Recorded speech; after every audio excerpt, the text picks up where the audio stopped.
Hello दोस्तों, सामान्य ज्ञान के क्लास में आपका स्वागत है। दोस्तों, आज हम आपको बताएंगे टॉप 50 क्वेश्चन जो कि हाल फिलहाल के एग्जाम के लिए बेहद ही इंपॉर्टेंट होने वाला है। तो चलिए, क्वेश्चन नंबर 1 में कहा गया कि कुतुब मीनार किसने बनवाई थी। कुतुब मीनार किसने बनवाई थी, तो इसका सही जवाब हो जाएगा कुतुबुद्दीन ऐबक ने कुतुब मीनार बनाई थी। एक का सही जवाब बी हो जाएगा। क्वेश्चन नंबर 2 में कहा गया कि भारत का पहला प्रधानमंत्री कौन था। भारत का पहला प्रधानमंत्री कौन था, तो इसका राइट आंसर हो जाएगा पंडित जवाहरलाल नेहरू। 2 का राइट आंसर बी हो जाएगा। क्वेश्चन नंबर 3 में कहा गया कि गायत्री मंत्र किस वेद से लिया गया है। गायत्री मंत्र किस वेद से लिया गया है, तो इसका राइट आंसर है ऋग्वेद। गायत्री मंत्र ऋग्वेद से लिया गया, इसलिए 3 का सही जवाब सी हो जाएगा।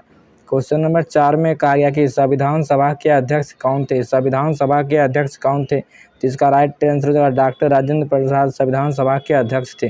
क्वेश्चन नंबर 5 में कहा गया कि भारत में योजना आयोग की स्थापना कब हुई थी। भारत में योजना आयोग की स्थापना कब हुई थी, तो 1950 में हुआ था। योजना आयोग की स्थापना भारत में 1950 में हुआ था। क्वेश्चन नंबर 6 में कहा गया कि ओजोन परत किस गैस से बनी होती है। ओजोन परत किस गैस से बनी होती है, तो इसका राइट आंसर ऑक्सीजन से बनी होती है, जिसका सूत्र होता है O3। क्वेश्चन नंबर 7 में कहा गया कि गोल गुंबद कहाँ स्थित है। गोल गुंबद कहाँ स्थित है, तो 7 का राइट आंसर बी हो जाएगा। बीजापुर में गोल गुंबद स्थित है। चलिए, क्वेश्चन नंबर 8 का आंसर बताइए। क्वेश्चन नंबर 8 में कहा गया कि संविधान में कितने मूल अधिकार है। संविधान में कितने मूल अधिकार है, तो इसका राइट आंसर 6 मूल अधिकार है संविधान में, इसलिए 8 का राइट आंसर बी हो जाएगा। चलिए, क्वेश्चन नंबर 9 का आंसर बताइए। क्वेश्चन नंबर 9 में कहा गया कि भारत में लोकसभा की अधिकतम संख्या कितनी हो सकती है।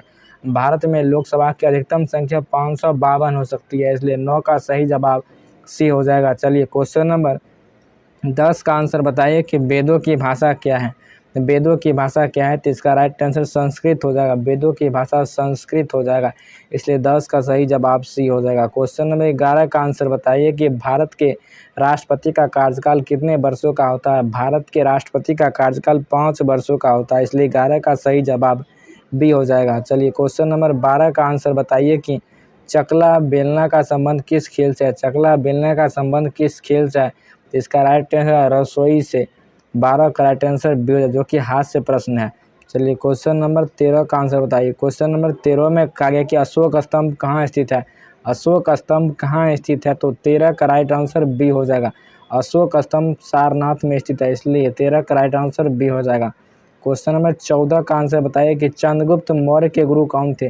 चंद्रगुप्त मौर्य के गुरु कौन थे, तो इसका राइट आंसर हो जाएगा, जल्दी से बताइए। चंद्रगुप्त मौर्य के गुरु थे, वो थे चाणक्य भी थे, कौटिल्य थे, विष्णुगुप्त भी थे, इसलिए राइट आंसर उपयुक्त में से सभी हो जाएगा। 14 का राइट आंसर बी हो जाएगा, डी हो जाएगा। चलिए, क्वेश्चन नंबर 15 का आंसर बताइए कि भारत का सबसे बड़ा राज्य क्षेत्रफल की दृष्टि से कौन सा है। भारत का सबसे बड़ा राज्य क्षेत्रफल के अनुसार राजस्थान है। भारत का सबसे बड़ा राज्य क्षेत्रफल के अनुसार राजस्थान है। चलिए, क्वेश्चन नंबर 16 का आंसर बताइए कि दीन ए इलाही धर्म किसने चलाया था। दीन ए इलाही धर्म किसने चलाया था, तो 16 का राइट आंसर बी हो जाएगा। दीन ए इलाही धर्म अकबर ने चलाया था। क्वेश्चन नंबर 17 का आंसर बताइए कि भारत में पहला आम चुनाव कब हुआ था। भारत में पहला आम चुनाव कब हुआ था, तो 1951 से 1952 में भारत में पहला आम चुनाव हुआ था, इसलिए 17 का राइट आंसर सी हो जाएगा। क्वेश्चन नंबर 18 का आंसर बताइए कि त्रिपिटक किस धर्म का धर्म ग्रंथ है। त्रिपिटक किस धर्म का धर्म ग्रंथ है, तो इसका राइट आंसर बौद्ध धर्म का है। त्रिपिटक किस धर्म का धर्म ग्रंथ है, तो बौद्ध धर्म का है। क्वेश्चन नंबर 19 का आंसर बताइए कि विश्व का सबसे ऊंचा पर्वत शिखर कौन सा है। विश्व का सबसे ऊंचा पर्वत शिखर कौन सा है, तो इसका राइट आंसर माउंट एवरेस्ट हो जाएगा, जो कि नेपाल में स्थित है। विश्व का सबसे बड़ा ऊंचा पर्वत शिखर कौन सा है, तो माउंट एवरेस्ट इसका राइट आंसर हो जाएगा। क्वेश्चन नंबर 20 में कहा गया कि जय जवान जय किसान का नारा किसने दिया था। जय जवान जय किसान का नारा लाल बहादुर शास्त्री ने दिया था, इसलिए 20 का सही जवाब सी हो जाएगा। क्वेश्चन नंबर 21 का आंसर बताइए कि भारत का राष्ट्रीय पशु कौन सा है। भारत का राष्ट्रीय पशु बाघ हो जाएगा, 21 का राइट आंसर सी हो जाएगा। भारत का राष्ट्रीय पशु बाघ हो जाएगा। क्वेश्चन नंबर 22 का आंसर बताइए कि भारत छोड़ो आंदोलन कब हुआ था। भारत छोड़ो आंदोलन कब शुरू हुआ था, तो 1942 ईस्वी को भारत छोड़ो आंदोलन शुरू हुआ था, इसलिए 22 का राइट आंसर बी हो जाएगा। चलिए, क्वेश्चन नंबर 23 का आंसर बताइए कि पंचायती राज व्यवस्था की शुरुआत किस राज्य से हुई थी। पंचायती राज व्यवस्था की शुरुआत किस राज्य से हुई थी, 23 का राइट आंसर सी हो जाएगा। राजस्थान से हुआ था। पंचायती राज की व्यवस्था की शुरुआत जो हुआ था, वो राजस्थान राज्य से हुआ था। क्वेश्चन नंबर 24 का आंसर बताइए कि पृथ्वी का सबसे निकटतम ग्रह कौन सा है। पृथ्वी का सबसे निकटतम ग्रह शुक्र ग्रह हो जाएगा। पृथ्वी का सबसे निकटतम शुक्र ग्रह हो जाएगा और सूर्य के सबसे निकटतम ग्रह बुध हो जाएगा। क्वेश्चन नंबर 25 का आंसर बताएं कि भाखड़ा नागल बांध किस नदी पर बना है। भाखड़ा नागल बांध किस नदी पर बना है, तो 25 का राइट आंसर सी हो जाएगा, सतलज नदी पर बना है। भाखड़ा नागल बांध किस नदी पर बना है, तो सतलज नदी पर बना है, इसलिए 25 का सही जवाब सी हो जाएगा। क्वेश्चन नंबर 26 का आंसर बताएं कि महात्मा गांधी को राष्ट्रपिता किसने कहा था। महात्मा गांधी को राष्ट्रपिता किसने कहा था, तो नेताजी सुभाष चंद्र बोस ने महात्मा गांधी को राष्ट्रपिता कहा था। क्वेश्चन नंबर 27 का आंसर बताएं कि शून्य की खोज किसने की थी, जीरो की खोज किसने की थी, तो इसका राइट आंसर आर्यभट्ट ने किया था। शून्य की खोज आर्यभट्ट ने किया था। क्वेश्चन नंबर 28 का आंसर बताएं कि राष्ट्रीय जनगण मन किसने लिखा था। राष्ट्रीय जनगण मन किसने लिखा था, जिसका राइट आंसर रविंद्रनाथ ठाकुर या टैगोर हो जाएगा। 28 का राइट आंसर बी हो जाएगा, रविंद्रनाथ टैगोर ने राष्ट्रीय जनगण मन को लिखा था। क्वेश्चन नंबर 29 में कहा कि हरित क्रांति का संबंध किससे है। हरित क्रांति का संबंध किससे है, तो 29 का राइट आंसर बी अनाज उत्पादन से हो जाएगा। हरित क्रांति का संबंध अनाज उत्पादन से है। चलिए क्वेश्चन नंबर 30 का आंसर बताइए कि संसद भवन का निर्माण किसने करवाया था। संसद भवन का निर्माण किसने करवाया था, तो इसका राइट आंसर हर्बर्ट बेकर ने करवाया था। हर्बर्ट बेकर ने संसद भवन का निर्माण करवाया था, इसलिए 30 का सही जवाब बी हो जाएगा। क्वेश्चन नंबर 31 का आंसर बताएं कि भारत में कितने उच्च न्यायालय है, जो कि हर एग्जाम में पूछा जाता है। भारत में कुल 25 उच्च न्यायालय है, जो कि मोस्ट इंपोर्टेंट क्वेश्चन है, इसको स्टार मार्क कर लीजिए। भारत में कुल 25 उच्च न्यायालय है। चलिए क्वेश्चन नंबर 32 का आंसर बताइए कि मानव शरीर में सबसे बड़ी हड्डी कौन सी है। मानव शरीर में सबसे बड़ी हड्डी कौन सी है, तो इसका राइट आंसर हो जाएगा, जल्दी से बताइए, मानव शरीर में सबसे बड़ी ग्रंथि कौन सी है। इसका राइट आंसर यकृत हो जाएगा। मानव शरीर में सबसे बड़ी ग्रंथि यकृत हो जाएगा, यानी लीवर हो जाएगा। 33 का आंसर बताइए कि भारत का राष्ट्रीय फूल क्या है। भारत का राष्ट्रीय फूल हो जाएगा कमल हो जाएगा, जो कि हर कोई को पता होगा। भारत का राष्ट्रीय फूल कमल हो जाएगा। क्वेश्चन नंबर 34 का आंसर बताइए कि इंडिया डेट इज भारत किस अनुच्छेद में लिखा गया है। इंडिया डेट इज भारत किस अनुच्छेद में लिखा गया है। 34 का राइट आंसर ये हो जाएगा अनुच्छेद है। इंडिया डेट इज भारत किस अनुच्छेद में लिखा गया है, तो अनुच्छेद 1 में लिखा गया है, इसलिए 34 का राइट आंसर ये हो जाएगा। क्वेश्चन नंबर 35 का आंसर बताइए कि डीएनए की संरचना की खोज किसने की थी। डीएनए की संरचना की खोज किसने की थी, तो वाटसन और क्रिक ने किया था। डीएनए की संरचना की खोज वाटसन और क्रिक ने किया था, इसलिए 35 का राइट आंसर सी हो जाएगा। चलिए क्वेश्चन नंबर 36 का आंसर बताइए। 36 में कहा गया कि भारत में पहला उपग्रह कौन सा था। भारत में पहला उपग्रह कौन था, तो इसका राइट आंसर आर्यभट्ट हो जाएगा। भारत में पहला उपग्रह था आर्यभट्ट। क्वेश्चन नंबर 37 का आंसर बताया कि अर्थशास्त्र ग्रंथ किसने लिखा था। अर्थशास्त्र ग्रंथ किसने लिखा था, इसका राइट आंसर कौटिल्य ने लिखा था। अर्थशास्त्र ग्रंथ किसने लिखा था, कौटिल्य, जो कि चंद्रगुप्त मौर्य के गुरु थे। चलिए क्वेश्चन नंबर 38 का आंसर बताइए कि किसने पहली बार भारत को सोने की चिड़िया कहा था।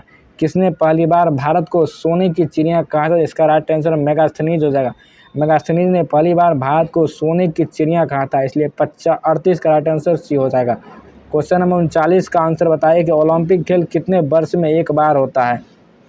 ओलंपिक खेल कितने वर्ष में एक बार होता है, तो इसका राइट आंसर हर 4 साल पर ओलंपिक वर्ष का आयोजन होता है, इसलिए 39 का राइट आंसर सी हो जाएगा। क्वेश्चन नंबर 40 का आंसर बताइए कि नाट्यशास्त्र किसने लिखा। नाट्यशास्त्र किसने लिखा, तो इसका राइट आंसर है भरत मुनि, जो कि स्टैटिक जीके का बहुत ही इंपॉर्टेंट क्वेश्चन है। नाट्यशास्त्र किसने लिखा, तो भरत मुनि ने लिखा था। क्वेश्चन नंबर 41 का आंसर बताइए कि भारत में सवर्णीय अवज्ञा आंदोलन कब हुआ था। भारत में सवर्णीय अवज्ञा आंदोलन कब हुआ था, तो इसका राइट आंसर हो जाएगा 1930 ईस्वी को भारत में सवर्णीय अवज्ञा आंदोलन हुआ था, इसलिए 41 का राइट आंसर बी हो जाएगा। क्वेश्चन नंबर 42 का आंसर बताया कि यूएनओ का मुख्यालय कहाँ है। यूएनओ का मुख्यालय कहाँ स्थित है, तो इसका राइट आंसर हो जाएगा न्यूयॉर्क। यूएनओ का मुख्यालय न्यूयॉर्क स्थित है, इसलिए 42 का राइट आंसर बी हो जाएगा। चलिए क्वेश्चन नंबर 43 का आंसर बताइए कि भारत का सबसे ऊंचा जलप्रपात कौन सा है। भारत का सबसे ऊंचा जलप्रपात कौन सा है, 43 का राइट आंसर सी है, जोग फॉल्स हो जाएगा। भारत का सबसे ऊंचा जलप्रपात जोग फॉल्स हो जाएगा, 43 का राइट आंसर सी हो जाएगा। चलिए क्वेश्चन नंबर 44 का आंसर बताइए कि वंदे मातरम किसने लिखा था। वंदे मातरम किसने लिखा, इसका राइट आंसर बंकिम चंद्र चट्टोपाध्याय ने लिखा था। वंदे मातरम किसने लिखा, तो बंकिम चंद्र चट्टोपाध्याय। क्वेश्चन नंबर 45 का आंसर बताइए कि किस मुगल सम्राट ने ताजमहल बनवाया। किस मुगल सम्राट ने ताजमहल बनवाया? तो 45 का राइट आंसर सी हो जाएगा। शाहजहां ने ताजमहल बनवाया था, इसलिए 45 का राइट आंसर सी हो जाएगा। क्वेश्चन नंबर 46 का आंसर बताइए कि मानव शरीर की सबसे छोटी हड्डी कौन सी है? मानव शरीर की सबसे छोटी हड्डी स्टेपीज हो जाएगा। 46 का राइट आंसर बी हो जाएगा। मानव शरीर की सबसे छोटी हड्डी स्टेपीज हो जाएगा। क्वेश्चन नंबर 47 में कहा है कि भारत में सबसे पहले रेल सेवा कब शुरू हुआ था? भारत में सबसे पहले रेल सेवा कब शुरू हुआ था? 1853 ईस्वी में शुरू हुआ था, जो कि मुंबई से थाने तक चला था। 47 का राइट आंसर ये हो जाएगा। क्वेश्चन नंबर 48 का आंसर बताया कि ग्लोबल वार्मिंग का मुख्य कारण क्या है? ग्लोबल वार्मिंग का मुख्य कारण क्या है? तो इसका right green house gas. Global warming का मुख्य कारण है green house gas. Question number 49 का आंसर बताइए। क्वेश्चन नंबर 49 में कहा गया कि भारत की पहली महिला प्रधानमंत्री कौन थी? भारत की पहली महिला प्रधानमंत्री इंदिरा गांधी थी। 49 का राइट आंसर बी हो जाएगा। क्वेश्चन नंबर 50 में कहा गया कि संविधान दिवस कब मनाया जाता है? संविधान दिवस प्रत्येक वर्ष 26 नवंबर को मनाया जाता है। संविधान दिवस कब मनाया जाता है? तो 26 नवंबर को प्रत्येक वर्ष मनाया जाता है, इसलिए 50 का राइट आंसर सी हो जाएगा। दोस्तों, यदि वीडियो अच्छा लगता है तो वीडियो को लाइक कीजिए, शेयर कीजिए, सब्सक्राइब कीजिए। मिलते हैं नेक्स्ट वीडियो में, तब तक के लिए जय हिंद, जय भारत।